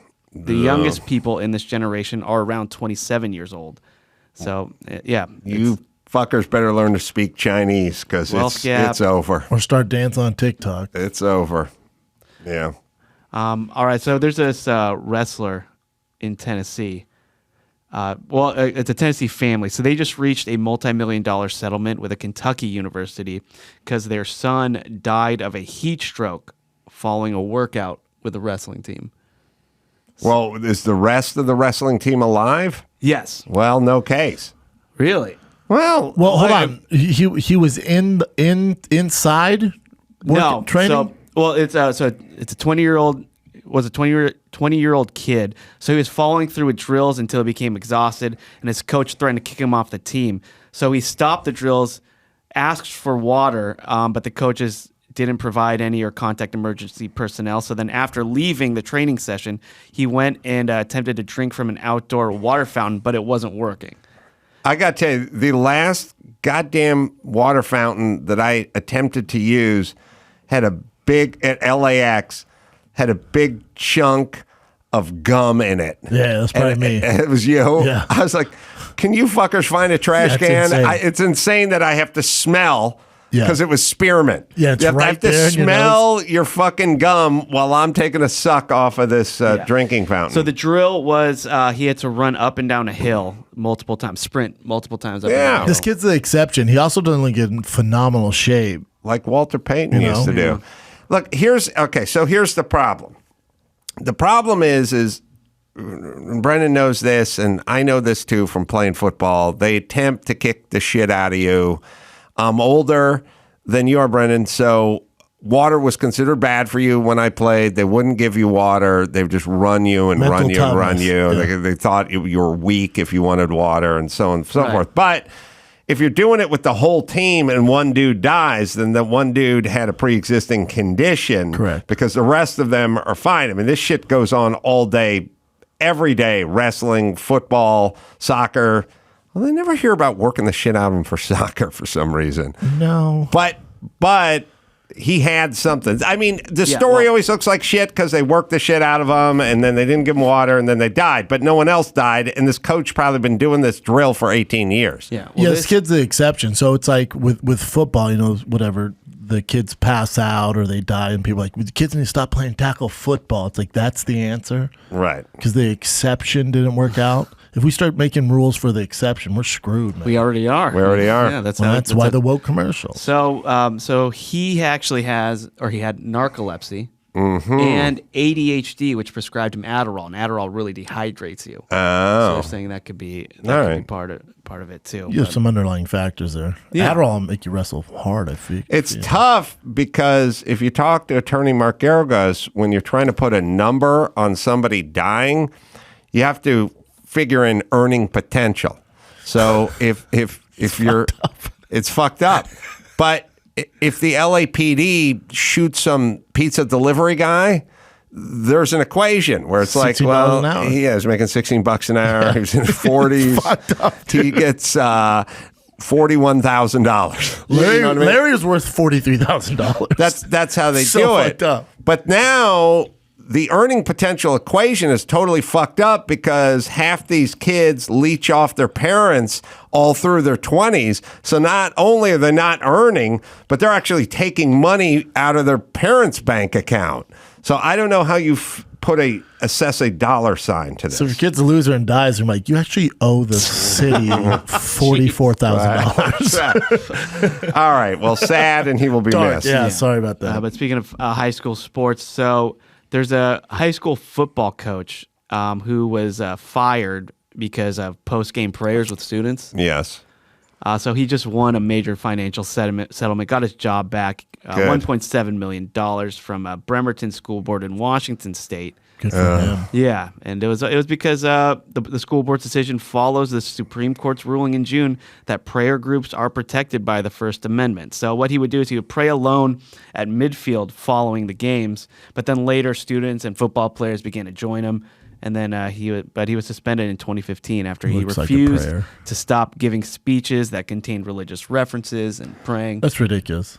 All right. So this is the problem with our society, which is these people, and they're all the same woke yentas, have decided that the problem was this guy, not the fucking folks that have burned down the Walmart and looted it, and not the homeless junkies, and not the people pushing people onto the train tracks on the subway. Actually doing crime. They have no problem with those people. Zero. The problem is this dude. And they always get technical about, like, well, church and state and separation. These people fucking hate this country. That's it. Correct. That's why they hate these guys, because when he kneels and prays to God, he is saying, I love this country. And now grateful. he gets on a list of people that love this country and the people that hate this country because they look at everyone like their fucking stepdad who sexually molested them when they were 14 years old, and they go after them. And they've been fucking weaponized now. This is insane. He does the same thing the NFL does. It's if you would like to join, you may join after the game and say a prayer. Each team, every coaches team has and players. This. Yeah, every single team in the world has this. You know what he should do? He should kneel during the national anthem. That's right. And he should pray then. And yes. Then people think he's the same assholes love Kaepernick and hate this guy. But what they never say out loud is they hate this country and what we stand for. Correct. That's what they really hate. If you want to know, like, what is everything? Why are they so in love with transgendered swimmers or Michael Avenatti? Or why are they so defensive of every fucking looter for BLM or they whatever? Really don't it's care like, about any of that. They don't care about any of it. They hate this country and this guy.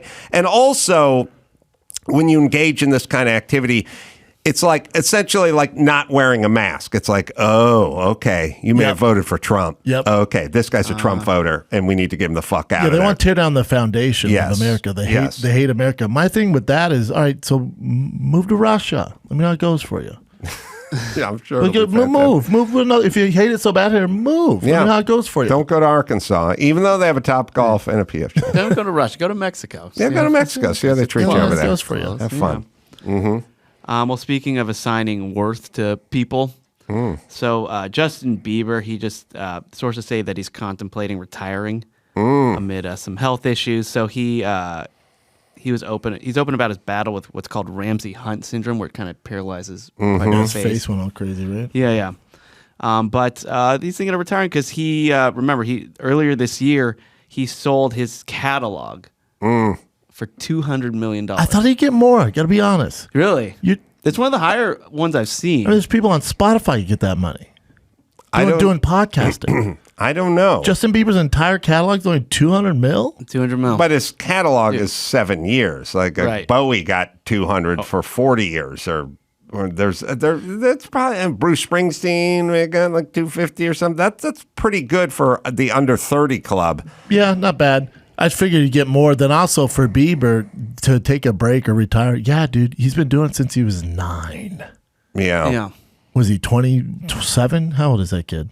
Probably. Yeah, somewhere needs in a there. break. Get a break. Yeah, Springsteen's was north of $500 million. Springsteen was? It's a big catalog. What was Bowie? Springsteen's 250. So I actually have the list here. Oh, okay. So yeah, the most that's been reported is Springsteen, $500 million. And then tied for second, and this is reported. There's some undisclosed amounts, like Whitney Houston's undisclosed, and et cetera. But it's tied for second are Phil Collins and Genesis and Bob Dylan. These are some fire artists. $300 million. God, it could be more. This is the greatest. You should be working out these deals. I thought it'd be more. This is the greatest windfall for these people ever, because there's no way they saw this coming 10 years ago, even maybe 15 years ago. The idea that your nest egg would just be a bunch of shit you already got paid millions of dollars for. Got famous for. Yeah, like when you're 72, like Brandon, we're taking your jokes. Taking all your specials. Here's $100 million. Here's $100 million. We're selling them to the Mencia family. Their estate said they'd pay. Yeah, I mean, the problem with telling the fucking jokes is it just goes up into the ether and evaporates and it's gone. It's like someone saying, "I want to get paid for all the times I beat off in high school." Like, sorry, that's not how it works. Bieber, 7 highest paid catalog. But by the way, it's also tied for second. Tina Turner too for 300. I don't like people retiring before the age of 30 or well before me. I feel like I like to work. I feel like Bieber hates dancing and shit. I don't know. I feel like for a dude, work is 80% of your soul, like your personality. It's like who you are. Agreed. You're this purpose, this thing called work that we don't do that anymore. We say to people, you need more free time so you can do more shit you want to do, but you don't. The reason all these young guys are suicidal and fucked up and crazy and miserable now is because they're not engaged in this thing. Agreed. We're telling them, stay home. Don't, hey, women, don't make any coffee for that dude. And hey, dude, you order Grubhub. Make your own Maxwell. And everyone is suicidal and fucking chewing on their own feet. Because they have no purpose. Right. You're not giving a guy purpose. They go crazy and they shoot up schools and shit. Right. But what could Bieber do? I mean, gosh. The question is, what can he not do? You're not a believer. That's the problem. I'm a believer, I guess. Yeah. Speaking of believing, I made this call about 3 years ago on the Water Cooler podcast that when Justin Bieber married Haley Baldwin, is that her name? Haley Baldwin is his wife. I said it right then. He is done with music because you cannot serve two gods. Oh, she's a god. No. Jesus is Lord. Jesus is Lord. Yeah, yes. No, he's got it. Oh, and rock and roll or music is the devil. Oh, gotcha. Yeah. I thought you were referring to his wife. Yeah, Justin's also very religious. Yeah, and you can't. I mean, used to be, right? That church kind of went up in flames. It's trying to make a living in now what you see as a world of sin. And there's no way to rectify the two. Saw it coming. Well, maybe he'll become a religious act. Like maybe he'll do what Stryper did. There's some catchy tunes. Sometimes you'll turn on the radio and they're playing like, man, that is catchy. He had some bangers. Yo, Bieber's had some bangers. Yeah. I'm saying some of those Christian rock. Oh, like, really? Man, this shit slaps. I'm like, I haven't heard anything. Oh, no, the Christian. Wait a second. You don't this know. This isn't Metallica. I have the same relationship with Christian rock as I used to have with the gay porn section at the video store back when you had to rent porn. You look, but you don't want to tell anybody? No. Which is, I don't know it for a few beats after I'm in it because what they need to do is put a divider up or a cone or a rainbow flag or beads or something. Right. And so you start off and you're looking at this like busty and Asian and stuff like that. And you Bangus Uranus and stuff. And you're, God, there's 2 dudes on that one chick, you know, and then you start drifting. Slowly the women start disappearing. Yeah. Like, man, it's just 2 big dicks in here now. Well, the problem is it takes a moment. Like you have to acclimate. You're like, those 2 dudes are giving it to that hairy chick hard, you know, like, and then you're like, oh, that chick's got a mustache and she's blowing that dude. Oh, fuck. Here a little bit more. I can't unsee this. They need Neither one of these dudes is drinking Maxwell. What the hell's going on? They need a divider or just a traffic cone or something I can trip over with my lateral movement. But I always feel the same way about religious. Like you're traveling through some town, you just rent a car, and you're hearing a song that sounds pretty dude, and then at some point the guy's like, "And I praise you," and you're like, "Who you praising? Oh, he's like in love with this chick. He wants to fuck her bad. He's praising her, and it just keeps going. Oh, he starts talking about loaves and fish and stuff, and praise, and then it starts to dawn on you, just like the gay porn section. Oh, I'm in it. This ain't about a chick. I can't get out now. If an alien came down and knew nothing about the Catholic religion or anything, and then listened to a Christian rock station, they would think that Jesus must be this super hot chick. Yes. Right. Yeah. Yes. Yeah. Gotta meet this Jesus lady. Yeah. We'll take a quick break, come back, do a little more news right after this. Let me tell you about Babbel. Learning a second language in high school did not go well for me. No, Miss Valdivia did not do her job, and I probably wasn't a very willing student. Mi amo es Paco and arroz con pollo. Those are the 2 things I remember. Babbel, language learning app that sold over 10 million subscriptions. Addictively fun, and it's an easy way to learn a new language. Whether you're traveling abroad, connecting with family, or just have some free time, Babbel teaches bite-sized 15-minute language lessons created by over 100 language experts, not AI. Choose from 14 different languages, including Spanish, French, Italian, German. Plus, speech recognition technology helps you improve pronunciation and accent. There's a 20-day money-back guarantee with Babbel. Right, Dawson? Start your new language learning journey today with Babbel. Right now, save up to 55% off your subscription when you go to babbel.com/Adam. That's babbel.com/Adam for up to 55% off your subscription. Babbel, language for life. As we celebrate 14 years of podcasting, here's another memorable moment from the Adam Carolla Show's Ace Awards archives. Corey Feldman, back on the Today Show, and his angels went with him. He returned Thursday for an encore performance and a chance to redeem himself for his bizarre performance last month. Here's a clip. Suffering abroad doesn't mean it's not happening, just means I turned it off. There should be basically a breathalyzer for singing.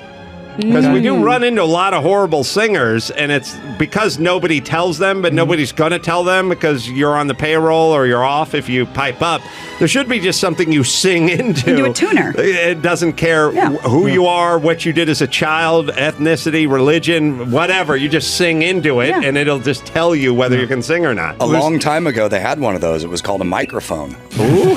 Now, for some new memorable moments, let's get back to the Adam Carolla Show. Brendan Schaub hanging in. We'll do a little more news. What do we got, Max Pata? All right, so Porsche, one of the executives, Wolfgang Porsche is his name. Perfect. I know.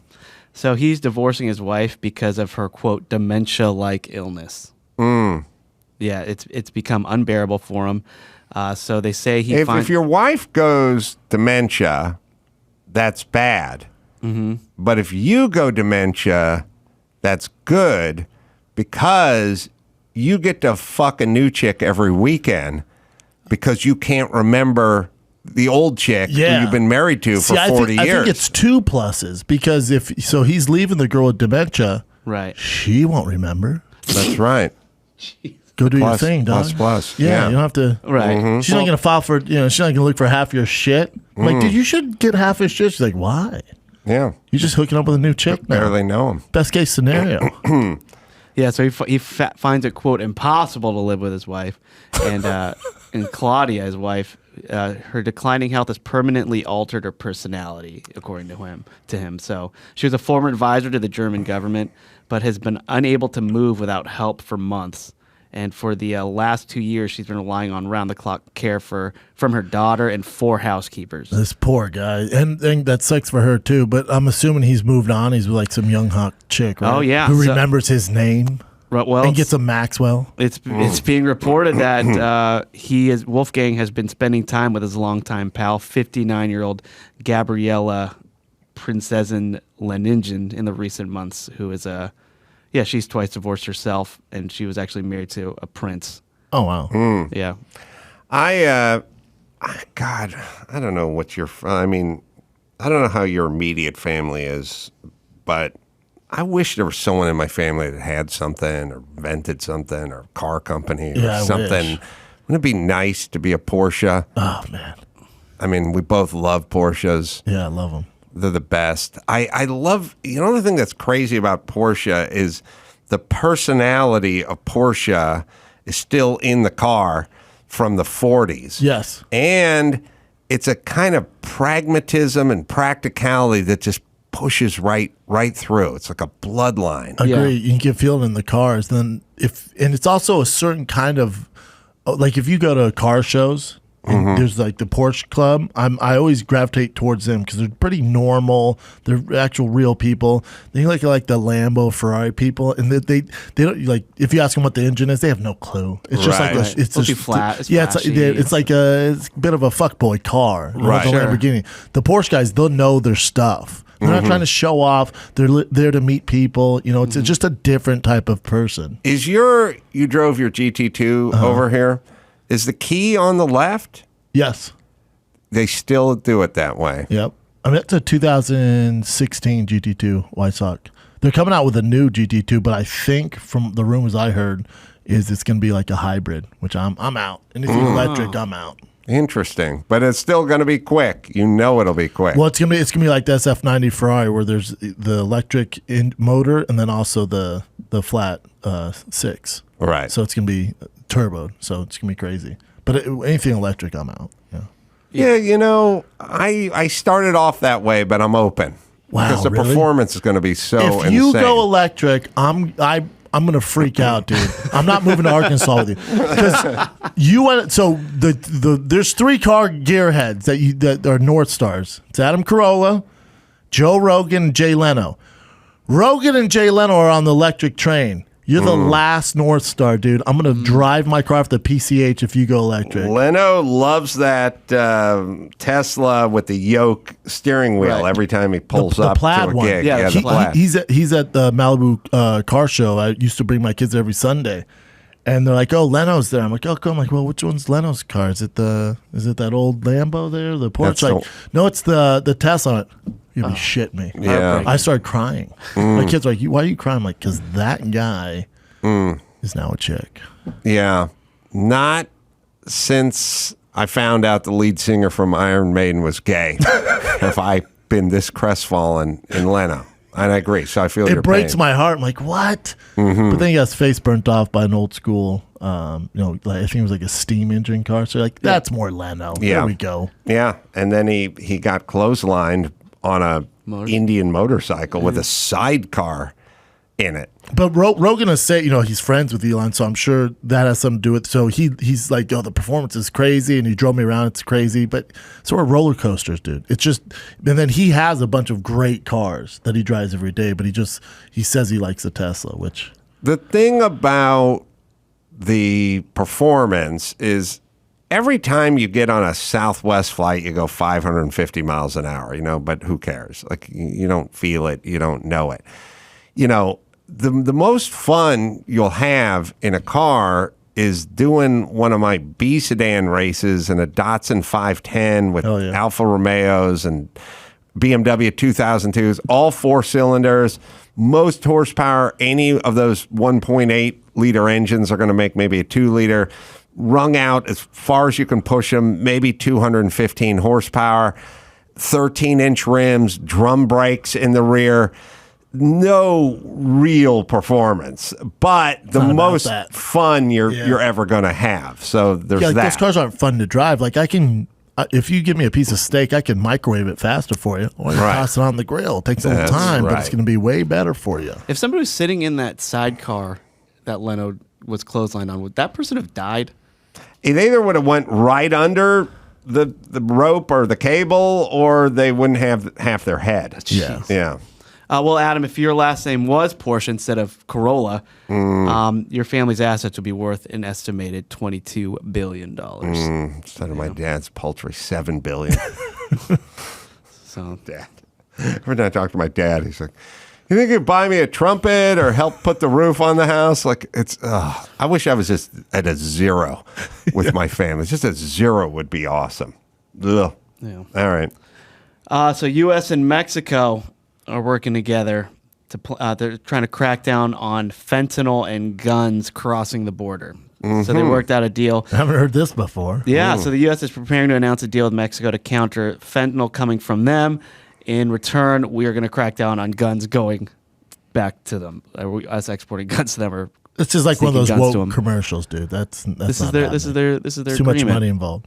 Yeah, so Mexican military and police, with the help of the U.S. law enforcement, will focus on tracking raw materials for fentanyl being shipped to Mexico, finding and shutting down labs that make the deadly opioid, and then going after key players in the fentanyl trade. And then in return, the Biden administration has agreed to more tightly control and track firearms crossing from the U.S. into Mexico. And they haven't been doing that? What is aren't all the drug cartels armed to the teeth with like military weapons? Like I don't think anyone like, God, if we just had more guns. Yeah. Has that ever happened with the cartel? God, man, we just need more guns. No, they don't throw bullets at anyone. They fire them. I don't even get why that, or maybe I don't get how this is a story. I think it's one of those things you have to do, like when you're arguing with a woman and you're like, look, you just need to stop ignoring bills and start paying them on time, and in return, I'll stop being right. Yeah, or I'll stop doing that thing. It's something. I'll do. You know how when I do the sliding door and then I don't shut the screen door after me, even though I'm inside of the house with the door closed. I'll start closing. I'll start shutting that. I'll start doing this nominal thing that's neither here nor there to just act like there's some sort of reciprocity here. Yeah, the Biden administration's like, hey, you guys stop. We got to crack down on this fentanyl thing, but in return, we're just going to stop giving you the thing that you probably don't even need anyways. Right. Yeah, but that's what's happening. I mean, obviously, this fentanyl thing is terrible. More than 70,000 people in the U.S. died. The thing that's great about the news and Biden and everyone is like Fox screams about fentanyl for 2 years. Then the Biden administration's like, oh, the border's under control. We have full control of the border. I mean, the only people that are really need to be punished at the border are those guys that were beating the Haitians with their reins, their whips, the shades of Jim Crow. But we don't give a fuck. It's under control. Kamala Harris, who's never been to the borders are, and everything's under control, and who gives a shit? And then at some point, it hits a critical mass, and enough people die of fentanyl, and then they go, okay, now we have to pretend something needs to be done, which is awesome. Yeah. All right. You got one more? Yeah, I'll do one more. So Florida is being urged by the NAACP for they want a travel advisory for people traveling to Florida because DeSantis, they're clashing right now with him over a civil rights group suggesting that they need this advisory because of how the governor's policies are impacting people of color. Because the critical race theory stuff in schools? It's all of that. Yeah, it's his.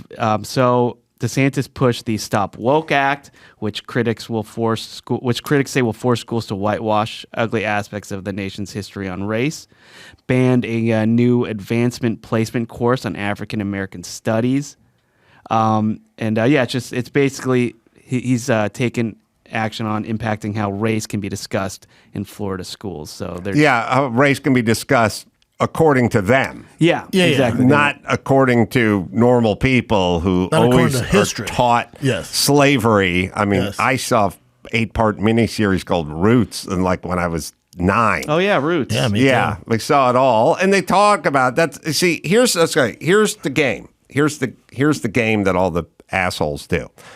They go, look,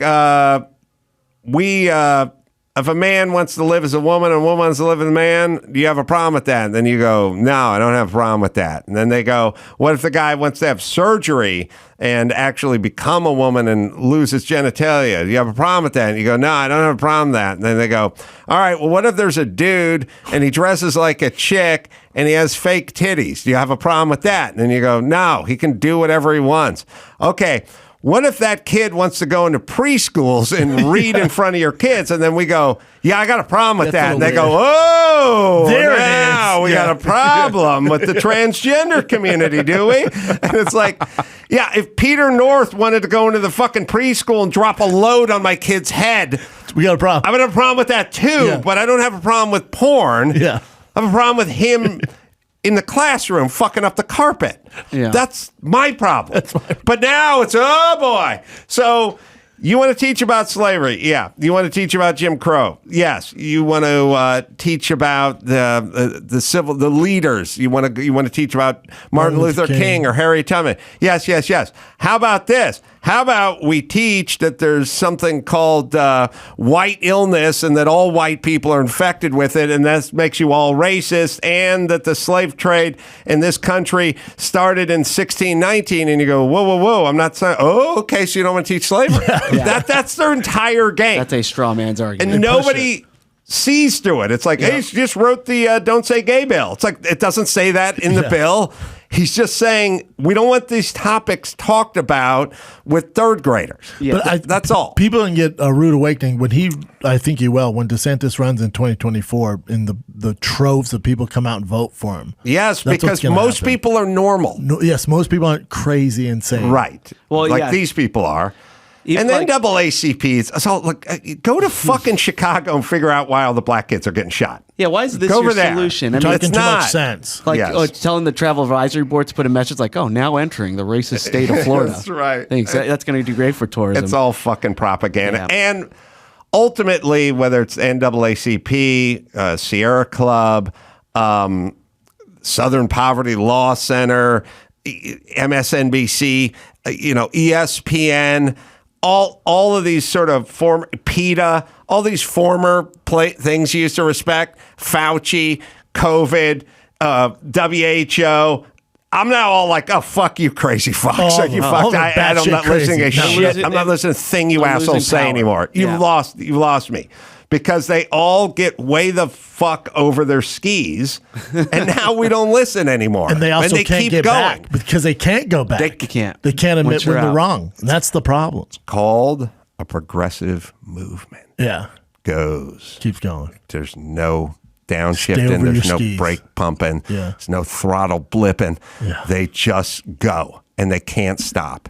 And that's it. And it's to their detriment because no one fucking listens to them anymore, but that's what they do. Yeah. DeSantis responded to the NAACP with the quote, "What a joke." Yeah, well, he is the first guy who's going to figure out in this new age that you have to tell these people to pound sound and fuck off. You can't give them an inch. You can't reason with them. They're not reasonable, right. But the reason you can't reason with them is because they don't want what they say they want. What they want is chaos. That's what they want. They want to break down the foundations. That's right. And it's going to keep going until they get there. You're never going to make them happy. It's like when a comic apologizes, like, oh, dude, nobody. You think that's going to help? Don't apologize. Never. And that's the whole thing. DeSantis is going to be the first generation of comedian politician who says to CNN, no, I'm not doing an interview with you. And they go, why not? What about journalism? I was like, you guys are just going to hack this thing up and do a hit piece. So don't let the fucking door hit you on the way out. And also, nobody's watching. And nobody's watching. All right, let's wrap it there, Max Zapata. Okay. Brendan Schaub, everyone, this Saturday, Ice House. I'll be there as well. Brendan's going to light me at 45 minutes, but I'm going for another 20. I'm ready for that. I'm pulling a stool up. Light a cigarette. Let's talk. That's this. Then the Punchline, that is Comedy Club, is coming up April 13th through the 15th. And go to thickwith3csboy.com. You can go to amcarolla.com because I'm Turlock, Fresno, Vegas, Oklahoma City, Pasadena, Huntsville, Monterey, California, everywhere. So do that. Until next time, it's Adam Carolla for Brendan Schaub and Chris Max Pattis saying mahalo.